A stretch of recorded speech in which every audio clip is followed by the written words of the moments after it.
What does it mean to be a faith-driven business? What does it mean to be a Christian business? I've gotten this question a few times, and I think originally when I was asked that, I didn't really have a good answer. I didn't know exactly how to articulate it. And I think the source of the question was really like, hey, be honest, like, is it really that different? You say you're a Christian, but you're a CPA firm. Like, how does that mean things are different? Like, you do the same thing that everybody else does. From the outside looking in, we provide the same kinds of services that other firms do. I think for me, what's different is it really comes down to one word, one concept, and that is stewardship. I think for every Christian business owner, every faith-driven business owner, we should think about our businesses in this same way. Stewardship simply means God owns it and he's entrusted it to us. And so we're doing it the way God wants us to do it. We're trying to do it the way God wants us to do it. That means that we're not always going to follow conventional wisdom. Conventional wisdom says we should operate a certain way. That doesn't mean we're going to. We're going to operate on biblical principles and biblical wisdom. From the outside looking in, people may not always understand that. People may not always like that, and that's okay. For our business, we have 3 long-term goals, and they revolve around client service, team culture, and generosity. Client service means that we want to provide the best possible service to our clients that we can, not just in terms of how we impact their P&L or their bottom line, but in terms of how we impact them as people, what we contribute to them as people. Sometimes that means we're going to ask if we can pray for them.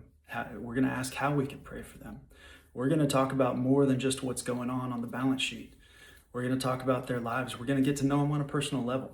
The second part of that is team culture.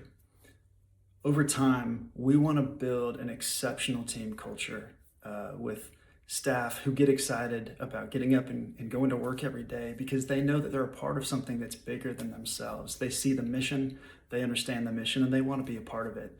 And we want to build a culture where our team knows that we care about them and that they're a part of something special.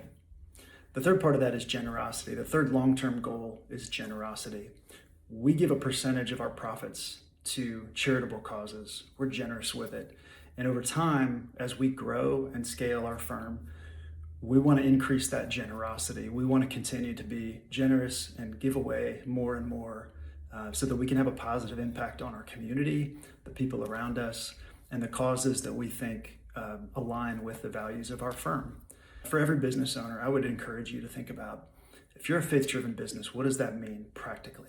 What does that mean for you about how you operate differently, how you lead differently, how you serve customers differently?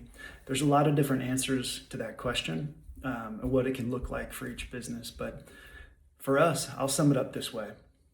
I believe that when faith-driven businesses who are serving God and see their organization as having a redemptive purpose, when we serve other Christian businesses, other faith-driven businesses, and we help those businesses to maximize their impact through, in our case, by helping our clients improve cash flows, improve their profitability, operate more efficiently, create more capital, then that has a multiplying effect where we're a part of something that God is doing in this world, in our country, in our culture, and we're going to be able to have an even greater impact by faithfully stewarding the company that we've been entrusted with.